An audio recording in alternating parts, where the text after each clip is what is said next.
Hello, recording folks. A couple announcements that I probably should have done after I started recording. Number one, project 2 is due tonight. That is October 23rd, and the late deadline is Monday midnight. Frontend homework 1 is also due Monday midnight, which is in 3 days, which would be October 26th, unless my math is trash, which it usually is. All right, then, let's get into it. Let me pull up my terminal. We're gonna start with some easy installation things. Start it off light. Everyone, please pull up your terminals. If you remember last time, we set up a few things in our terminals. For example, if you type node, it gives you a prompt for node in your terminal. It should give you a prompt, something like this. In fact, before I continue, can everyone see my screen? Give me like a thumbs up in the chat or something. All right, very awesome. Thank you very much, everyone. Okay, so we have node. Let's try out npm.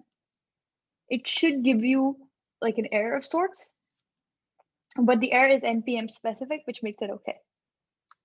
All right, then you should have npx installed. And it should say error, you must apply command, but you should also get all these npx commands alongside it.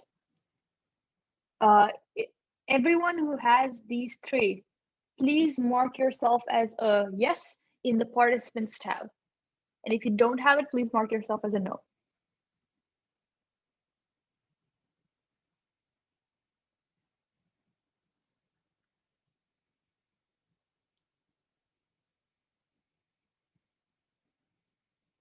It's okay if you haven't installed all of this yet. It's completely cool. We can wait for like 2 minutes as you install things.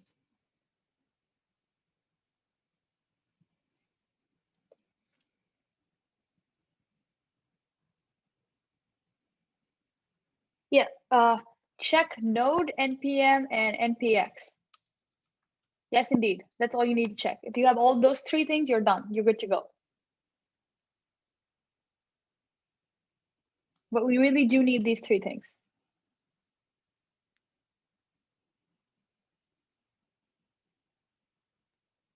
Well, if you look at the terminal and you type these things into the terminal, you type in node, it should give you a prompt that's node specific saying welcome to node. If you type in npm, it should give you some npm usages which are specific to npm. If you type in npx, it should give you something like error, you must apply a command. If you type in something that is not installed, for example, npmx, right? It would instead say command not found, which is much different from the responses we do get, which is how we know they're installed. All right, any questions?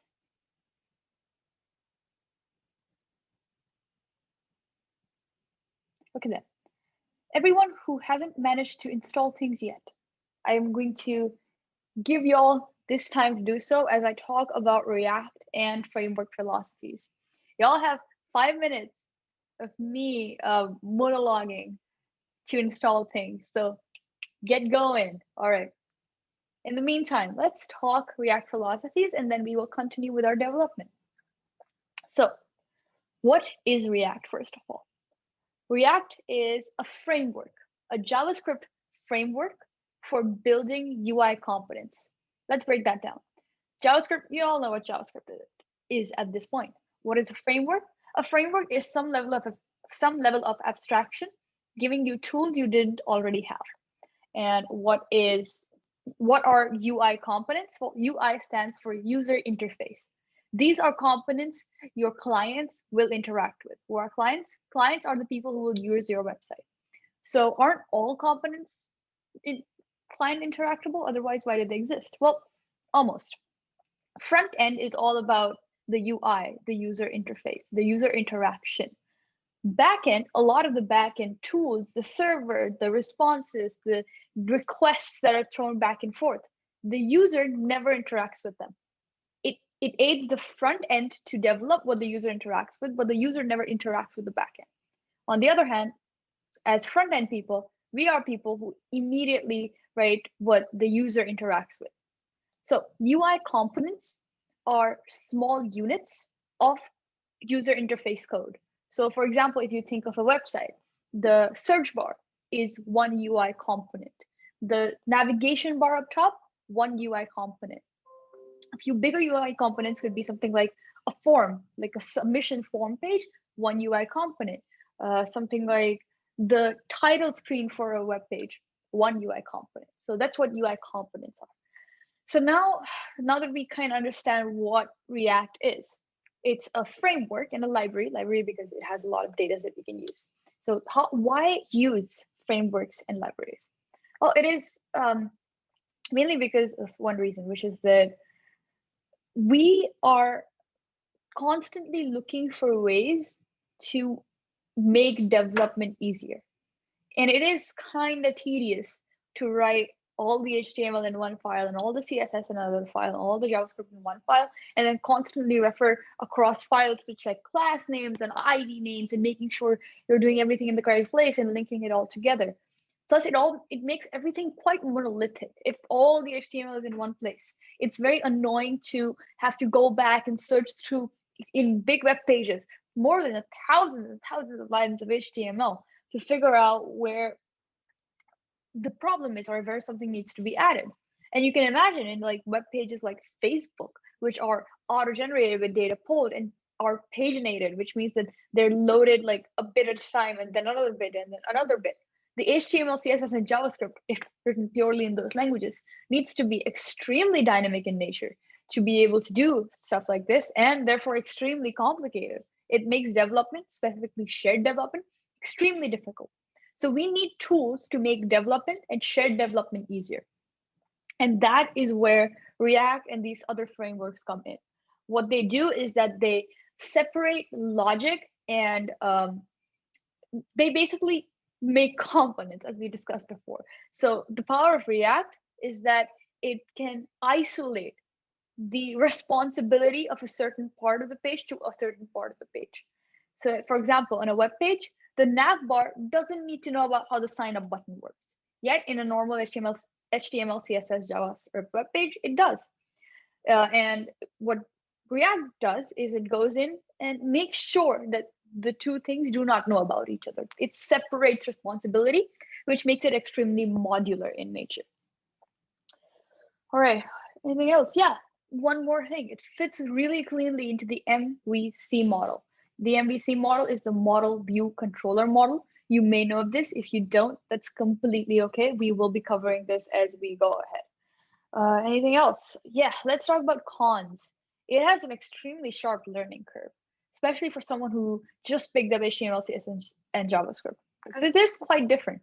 So sad face on that, but I believe we can persevere and actually do well with this language if we think of it critically. So not too worried. It is confusing because it is merging multiple languages together.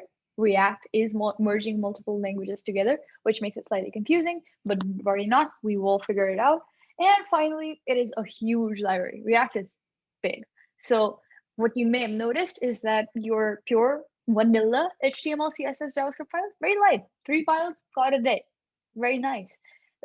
React brings with itself hundreds, thousands of files to make React itself work, which makes it not as lightweight as it was before. And that leads to longer load times. Imagine a web page loading for like 5 seconds. And we don't want that. So we will also have to resolve that in some way.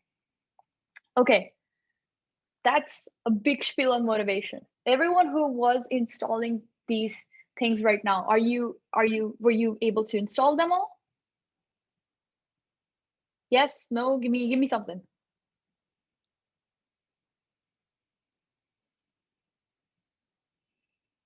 All right. I'm guessing that everyone was able to get on the same page and we are able to proceed. If that is incorrect, again, let me know. Let's resolve that. But for now, I'm assuming everyone's good to go. In which case, let's go. We're going to use something called Create React App. So as I mentioned before, React is huge. It's complicated. And to start building React without some boilerplate baseline is pretty difficult. So what we're going to do is we're going to steal someone else's boilerplate and start with that. Except that it's something that is designed to be our starting point. It's called Create React App. It was built by Facebook, which is also the creator of React, by the way. And it basically gives you a framework to make a single page application. That's an asterisk right there. It's a single page application that you can build with Create React app. All right, let us begin. NPX. Look at the screen, everyone. Please type along because I do want you all to actually do this. Create React app. WDB app. And now it should give you something like so. Say something like resolving packages, getting packages in, woo, and it should say a lot of things that you don't particularly need to know, but we can talk about if you wish to.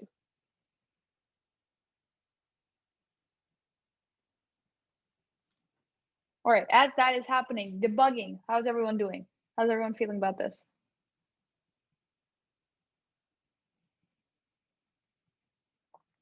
In fact, allow me to unshare my screen for a quick second. It makes things slower. As in, it's still loading, downloading. Oh, Alexis, I'm so sorry. That maybe means you don't have npx installed. Can you make sure you have npx installed?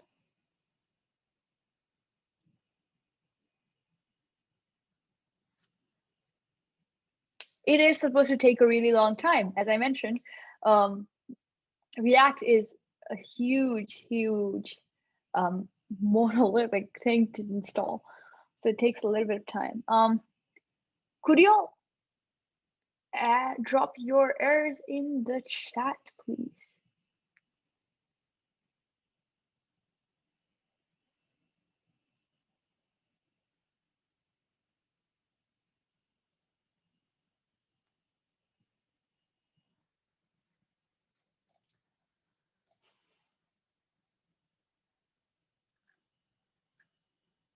Mm.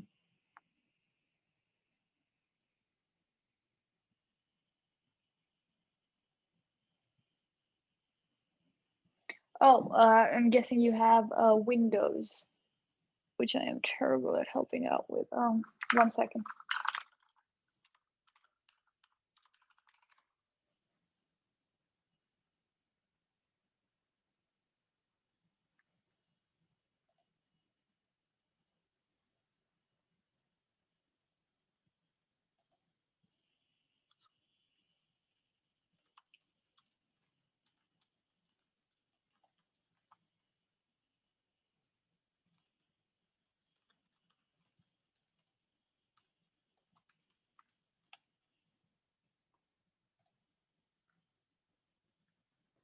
Okay, till then, allow me to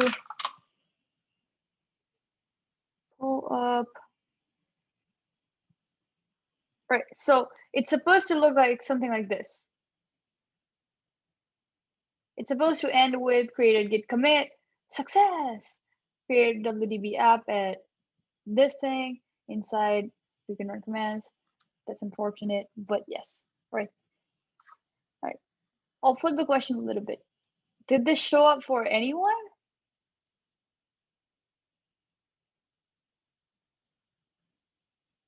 Oh, awesome. Woo! Okay, everyone else, just give me 1 second to pull up like a sandbox version of all of this for you. Not as helpful and not as fun to work with, but it should work. So just give me 1 second. All right then.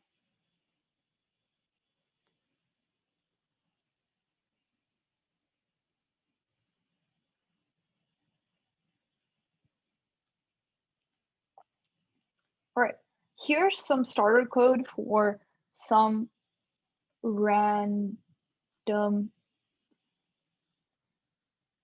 project over on the internet. It's a code pen, which means that it is slightly annoying to work with, but it should work. So everyone who cannot seem to run the create React app command right now, hop in on the code pen and we'll try our best to help you out.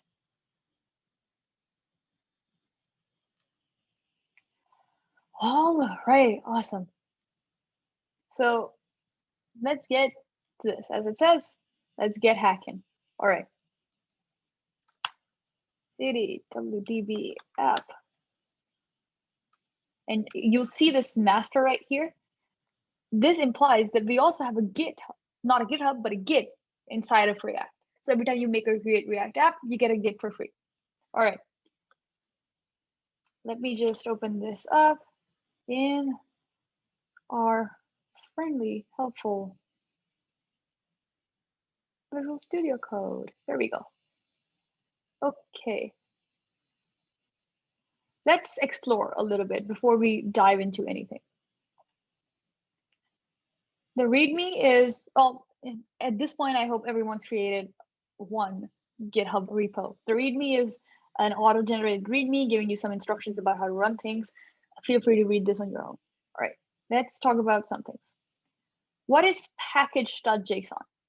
Oh, you noticed when we were on the terminal that it threw up a bunch of dependencies.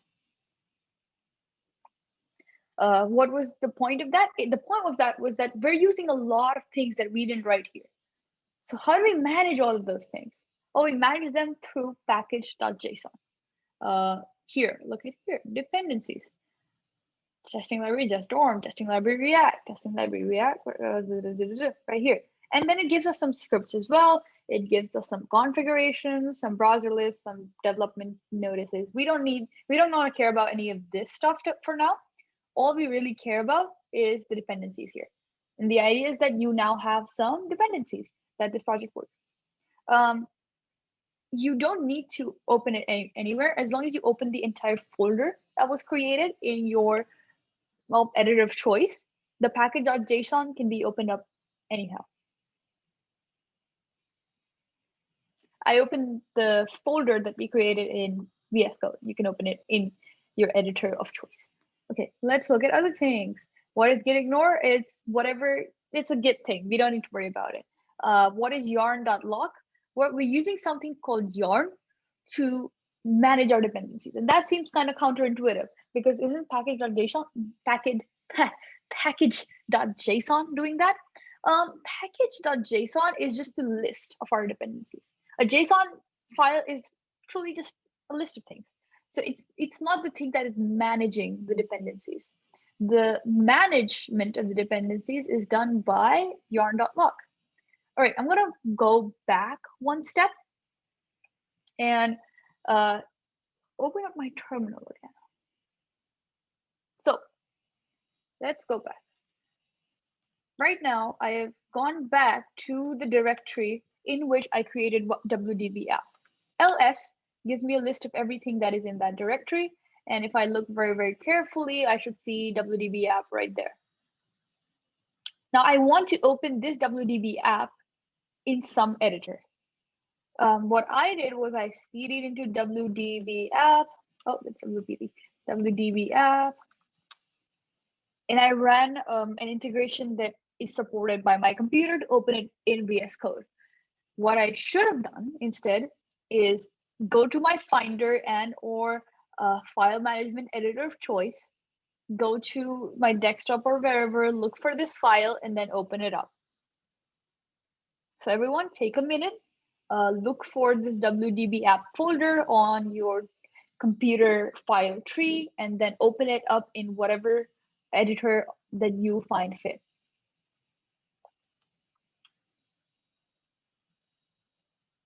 Could be Atom, could be VS Code, could be Sublime Text, everything works. All right, and once you open that, just give me some kind of reaction to let me know that we can jump right back into it.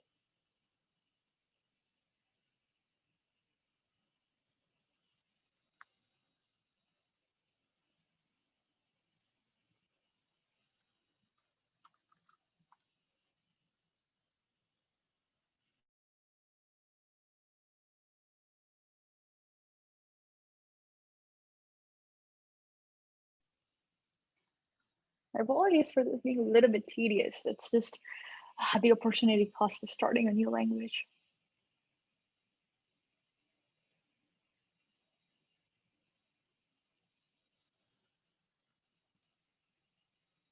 All right, let's do this. Lovely, lovely. Let's go to our Finder. Let's go to, not documents. I stored it right in the root, which is sad, but it's right here. Inside of my root, I see WDB app right there. And now I somehow want to open this. So the way I like to do it is instead I go to my editor of choice and go to open, and it gives me this lovely drop down, and it's already set for me, but then you can just click on the folder and hit open, and that should open it up for you as well. Unsure if that was helpful, but if everyone is here, please let me know.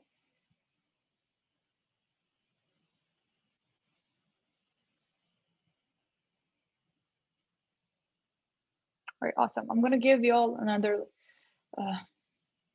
nope, as long as you have the folder open on the side, like so, or somewhere, just have the folder open and navigable, then we're good to go.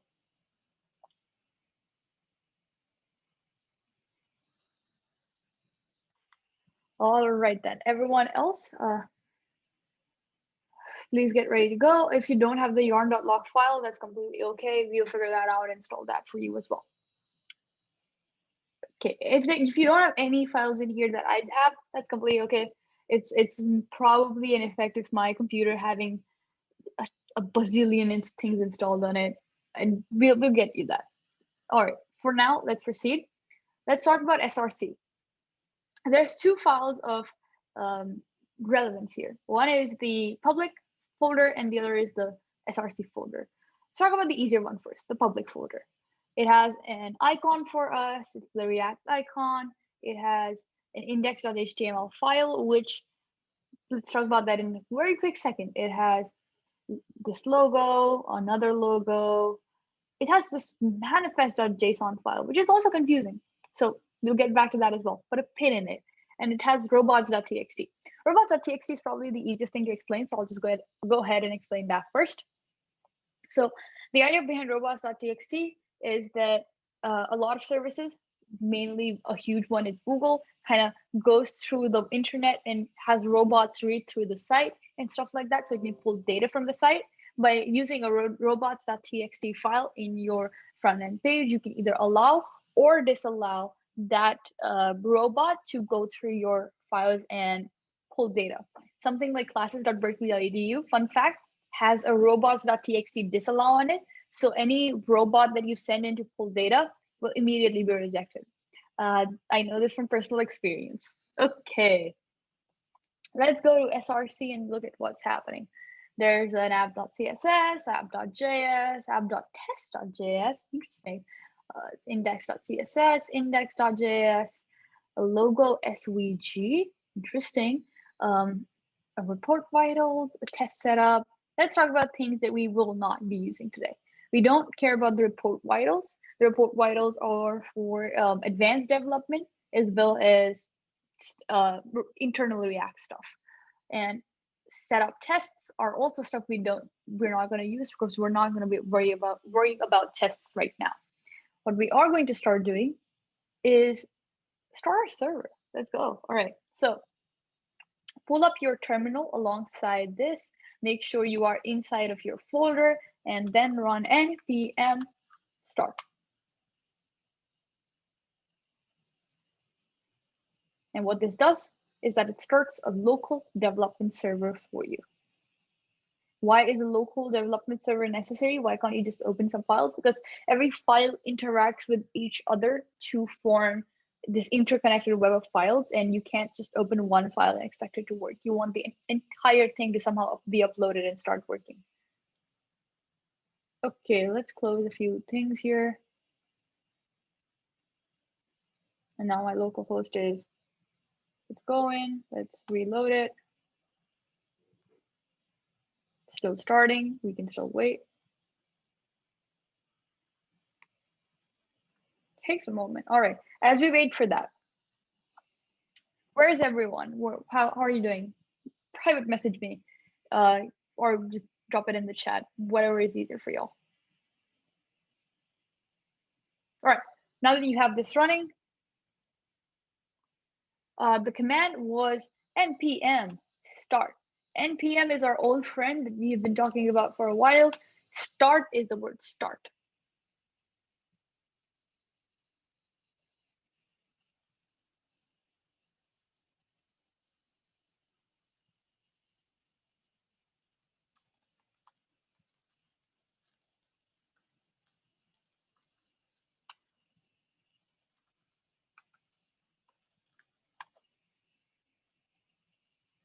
All right, with that, if you go to localhost colon 3000, you should see this really, really cool website if you've been able to follow along. This is so cool, right?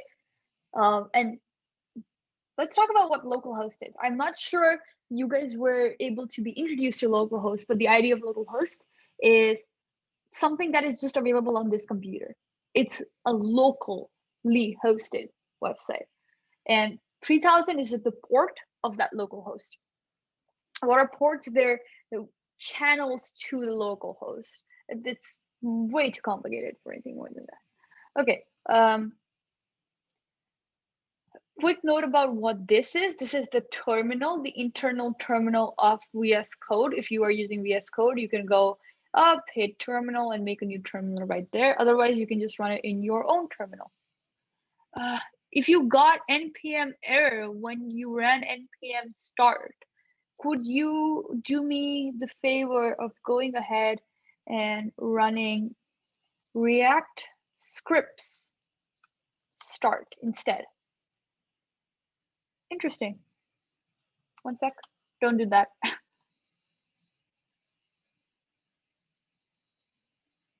Okay.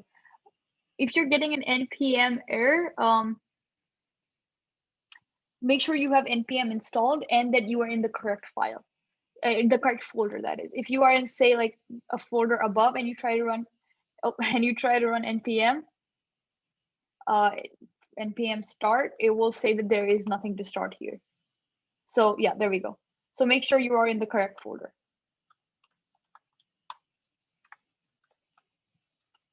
Yeah. Honestly, half of React is just managing the right folders. So lovely. All right. So now we have this thing set up. And let's look at the web page and kind of observe it. Edit src.js and save to reload, and then learn React, of course. All right. So let's go ahead and let's look at src/app.js.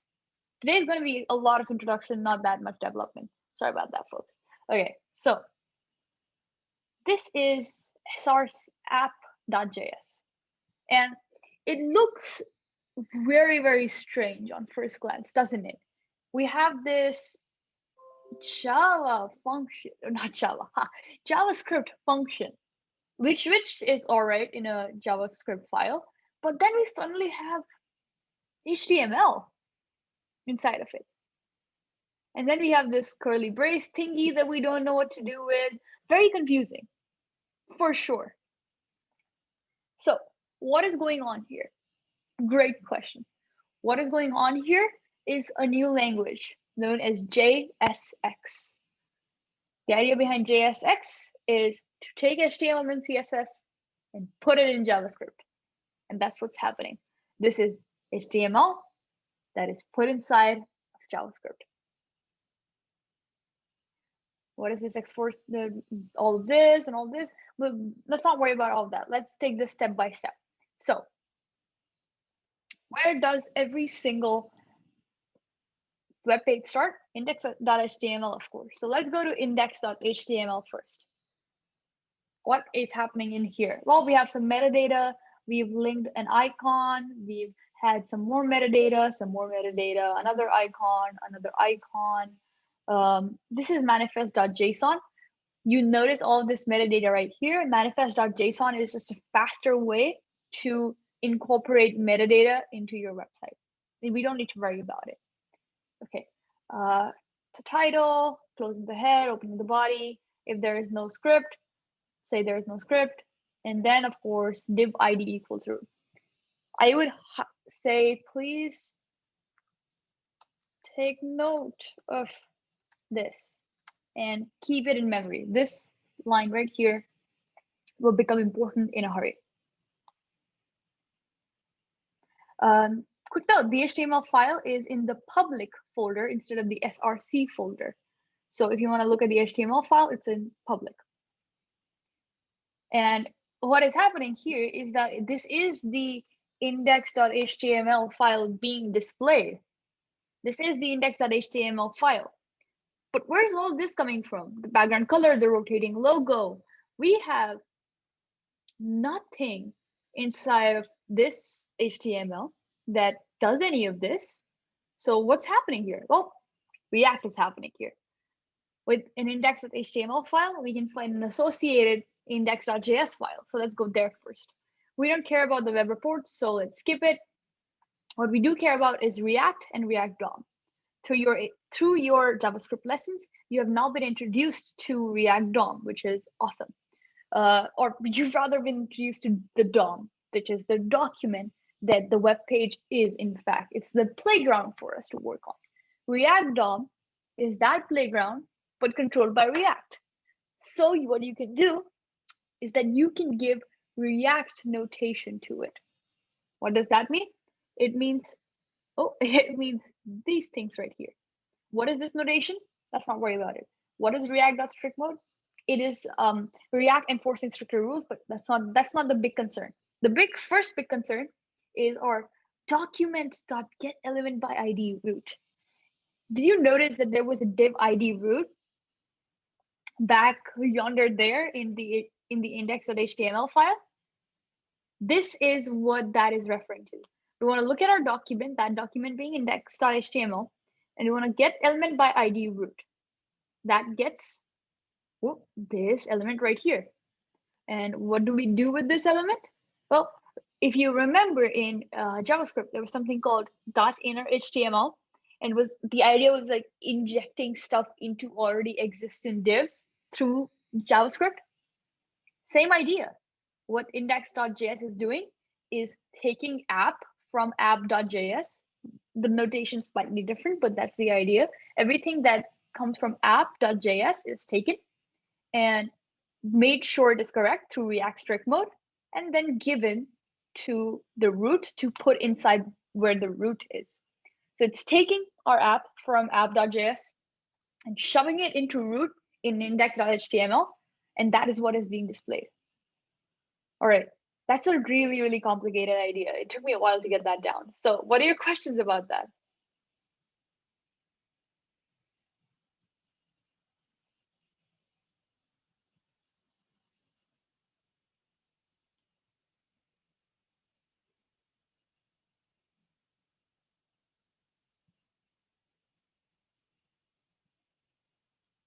And quick question, can you guys see the chat on the screen?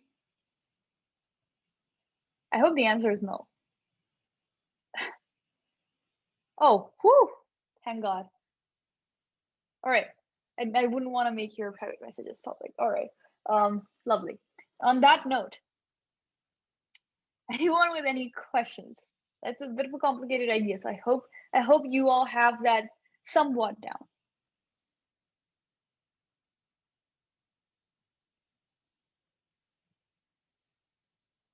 Also, I hope the notes are not for like we don't understand anything.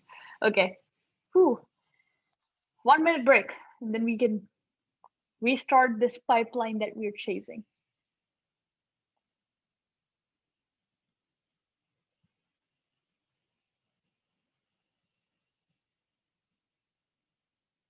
All right, that was not 1 minute, but we gotta get going, folks. So now, what is this app? Let's chase app.js. Boom. And what does app? How does this app come from app.js? Because we're exporting it as the default. What does the default mean? Later.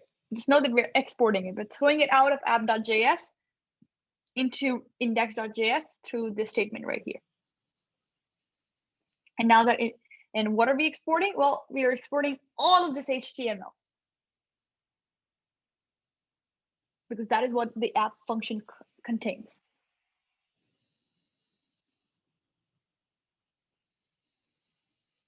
So it may be on your mind, but yes, you can think of this as a function call, even though this is HTML notation. The reason it is HTML notation is to make sure you understand that this is a component on the web page, not just a function. But this is a function call technically. All right. Everyone get that? No? That's okay. Let's start talking, actually doing something with this. So let's do something simple first. Let's take the app, remove it, instead add h1. Hi. This is editing in index.js, folks.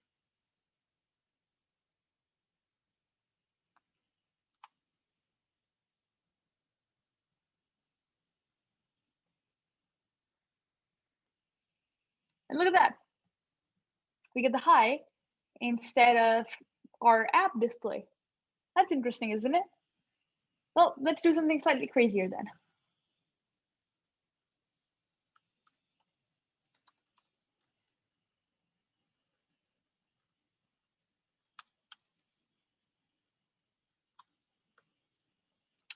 So what we've done here is we've assigned this h1 tagged element to a. And because of JSX, which is HTML and CSS in JavaScript, we can do this. We can use it as a variable. So what this should do is it should display hi again. Let's reload. Uh-oh, it's not doing it. It's displaying a. That's because this is still reading it as a text. So how do we make sure it reads it as a variable? Curly parentheses around it. And now we go back, reload, hi again. All right. What are your questions about any of that?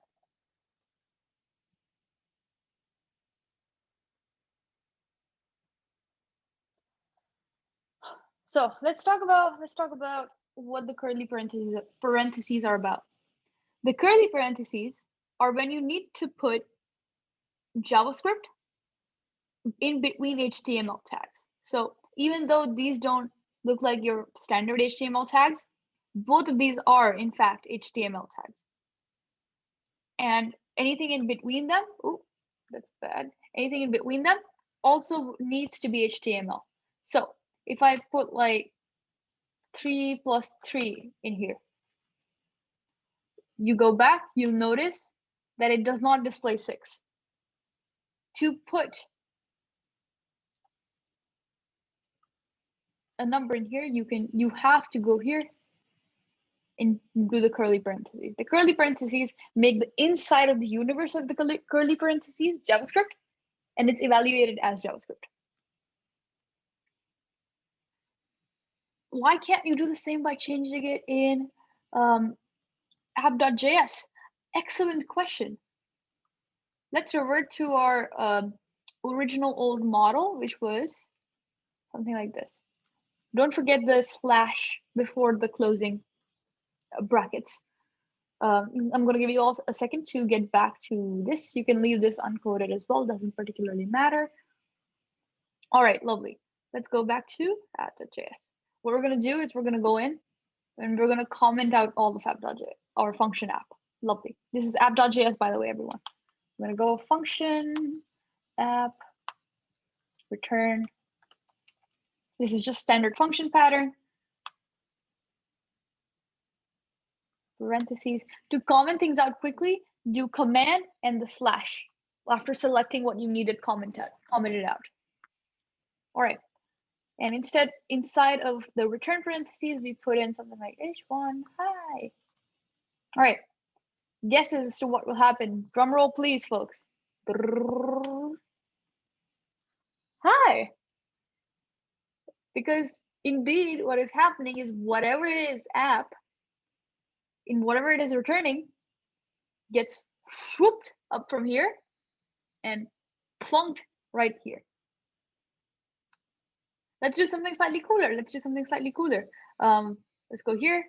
Let's outside of our return statement, make a variable.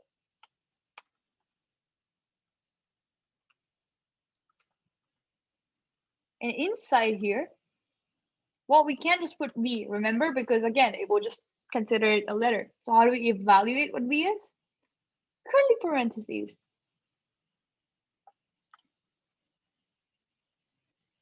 Boom.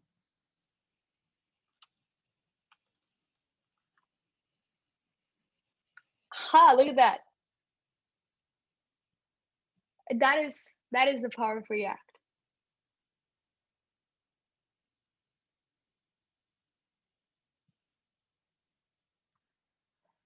All right. Let's see, what else can we talk about?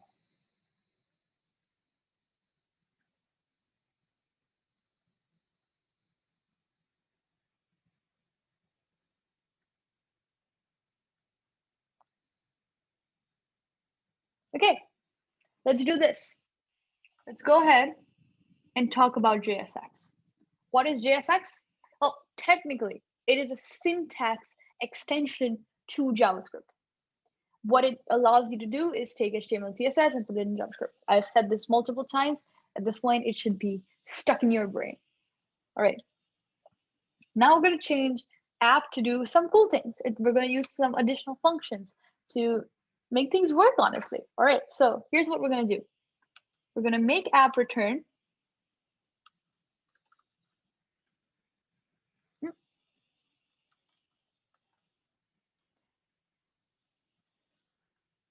Hello, Arushi, and hello, people. What's up with the underlining? Well, this is because everything React returns needs to be one component. So you got to put a div around it. Or if you don't want to put a div around it, you can just put these empty things around it.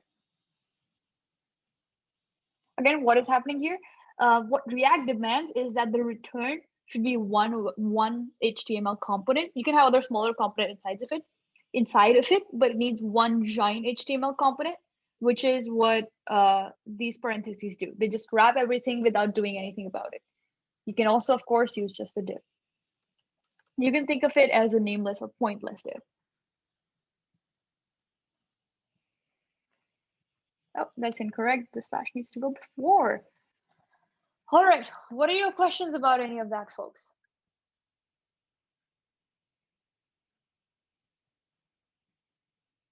Well, let's talk about it. Let's see what's going on right now on our web page. Well, that's pretty simple. But what if I want to go ahead and define a dictionary? So it says names.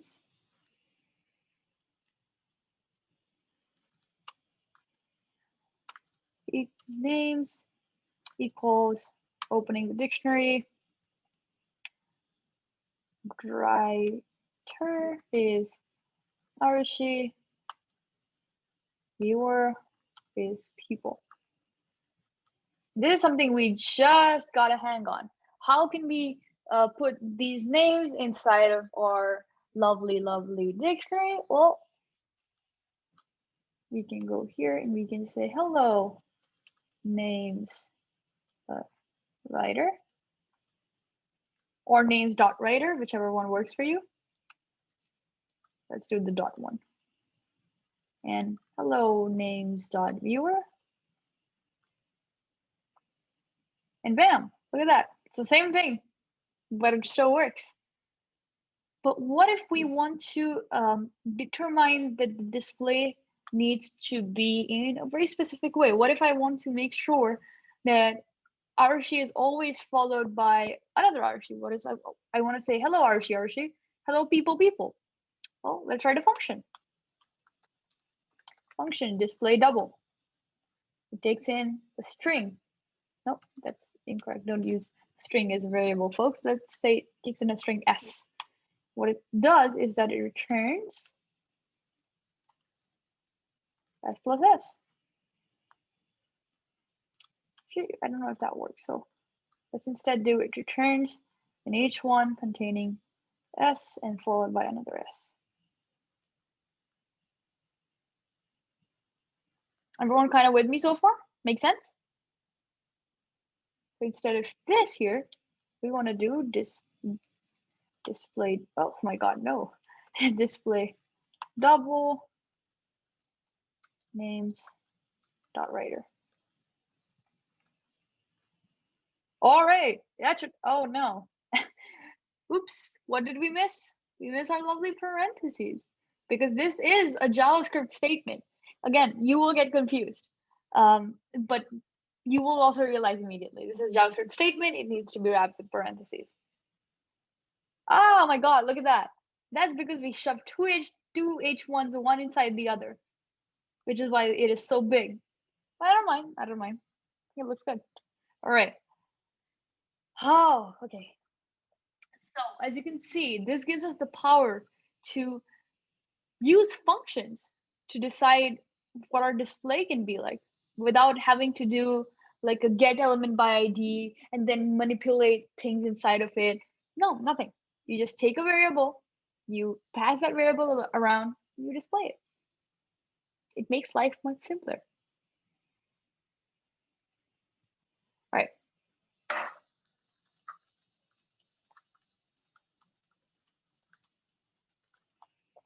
All right. How's everyone feeling? Vibe check. Doing okay? Making sense? Doesn't make any sense? Please stop talking. What's up? Where are we?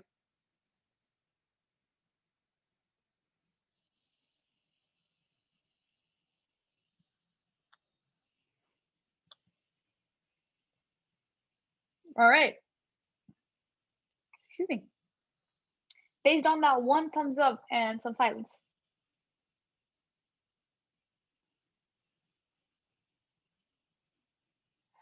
Make sure to keep saving and reloading in case things are not being displayed. I don't remember. Great question. Someone will ask in the chat. No, indentation does not matter.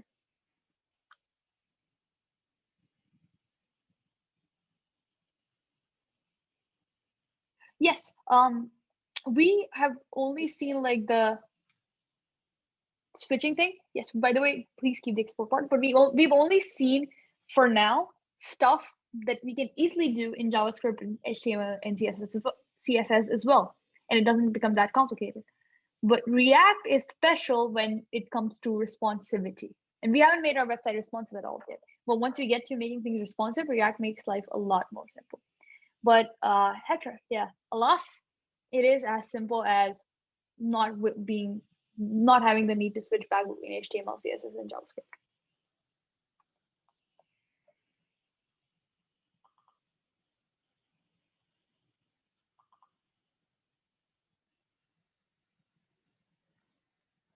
Okay, let's do something cool. What if we want to render something conditionally? Let's say const user is, oh, yeah, that's fine. User is true. So now user is a variable that is currently set to true. And then let's go in here and say if user, then display SS twice, else return SS thrice. Do like seeing my name a lot, apparently. Learning new things about myself. Okay. So what do you think the display will be? It is true. So it should display double Arushis, which is what it does. Let's make the display false. And woo, triple Arushis. So anything you can imagine you can do in JavaScript, you can do with React. And therein lies the power of React. So last note for today, and then we're done. What is happening behind the scenes here? How can you just write HTML in JavaScript and it somehow works? Well, if you don't want to know that, plug your ears right now. If you just wanted to assume that it works, that's totally cool. But I'm going to explain anyway, because I think it's very cool how things work on the back end. It works through something known as Babel. If you go to package.json, unless I am going completely crazy, we should see, oh, never mind, it's in yarn.lock. My apologies. If you don't have a yarn.lock, just look at my screen. But you'll notice that there's a lot of Babel things here. And why do these exist here? Well, because Babel is the language syntax extension that is allowing us to do all of this. How is it allowing us to do all this? Well, this is very cool. This is very cool. So listen carefully. This is a function call under the hood. Isn't that crazy? But yeah, it is. So whenever you say something like h1 something something, this is in fact a function call to React dot create element that takes in the value of whatever tag you are creating. It takes in null, which is just the children because we don't have any children right now. And it takes in the string that you're going to display, hello. And guess what's going to happen? Oh, React is not defined. Excuse you. Oh, React is not defined. Sorry, folks. Sometimes you just forget to import stuff. Don't forget to import React from quotes React. This is a line picked straight from index.js, just now in app.js.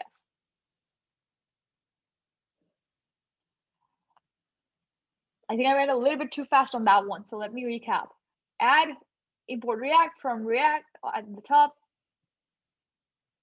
Put in some curly parentheses, write React.create element.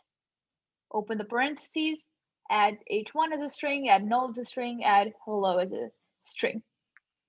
Don't add null as a string, add null as a null component. Okay, now what's gonna happen? Drum roll, please.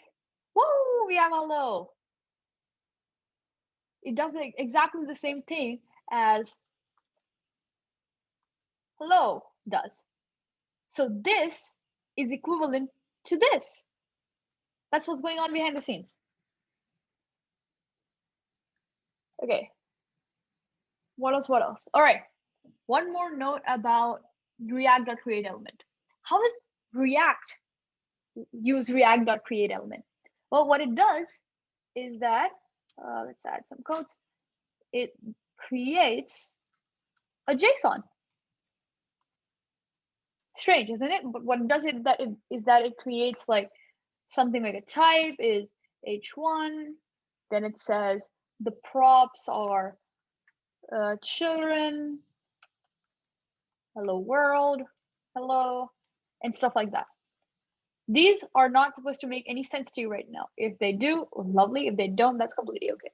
But I just think this is extremely cool. What React does is that it takes React.create element and just creates a JSON, just like a dictionary if you're a Python person, out of it. And then from that dictionary, it creates HTML components. And that is how all of this gets added to your DOM. Okay. So React.create element is very nice. It makes the implicit pretty explicit. Here's why you should never use React.create element. Because it destroys the sense of putting HTML in JavaScript that we just created. So while this is okay, what this does is that it ruins the abstraction barrier that we just created. It is much easier to read and write code that is like this than React.create elements every single where nested together. Which is why for the remainder of this course, we will simply be using these components like so and so and so instead of React.create element. One last note going back to index.js. This app thingy right here, what is this tag? So note in HTML, we have some tags. We have the h1 tag, we have the p tag. If you remember our first lecture oh so long ago, we talked about the img tag, and I called it self-closing. This app tag is also self-closing. So let's instead write it like so. Open, close. Nothing changes. It is exactly as it was before. What it does is that it gives us a context for what this tag is. It's a custom HTML tag. So we know a lot of HTML tags. img, A, P, H1, H2, H3. Now you can create your own HTML tags. So app is just a template. It's an HTML tag that you can put stuff inside of, you can pass arguments to, all of those lovely things. And what this does is that it takes the app function from here, takes whatever it is returning, picks it up, whoop, and puts it in there. And then it puts it in the DOM through the React DOM function and renders it for you. That's how we get this lovely display right here. Okay. Can you add CSS to this file? Yes, you can. In fact, we're going to do it right now.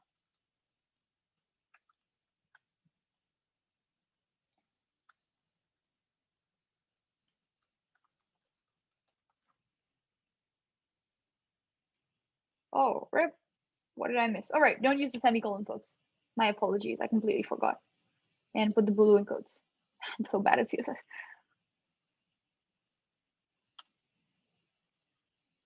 Everything's blue. Okay, what happened here? Well, you all know the style, inline style element. That's decently obvious for us. And there's two parentheses here, which is suspicious. So let's break that down. In fact, let's do something else. Here, let's take this out.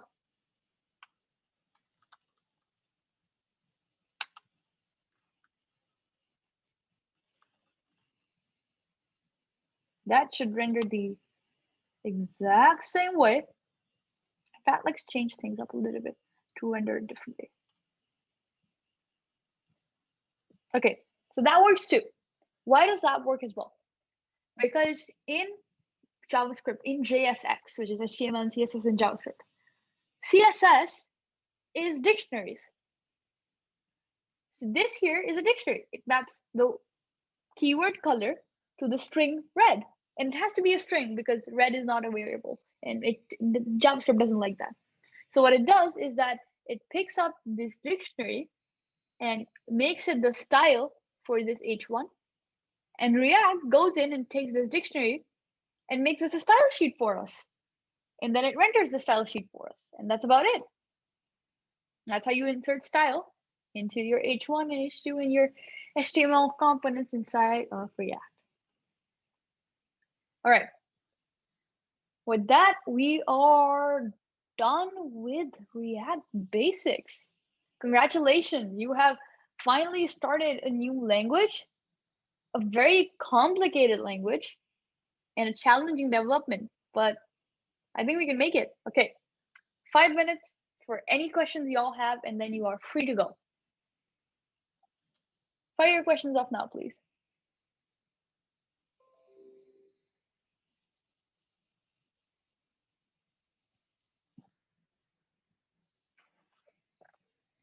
Okay, anyone who doesn't have any questions, you're comfortable, you want to work on it your own, the React 1 web page on the Notion, it's fully updated. I know some people really wanted to have some reading material. It's fully updated. Please feel free to use that for your education. And yeah, thank you for coming. I will see you later. Bye-bye.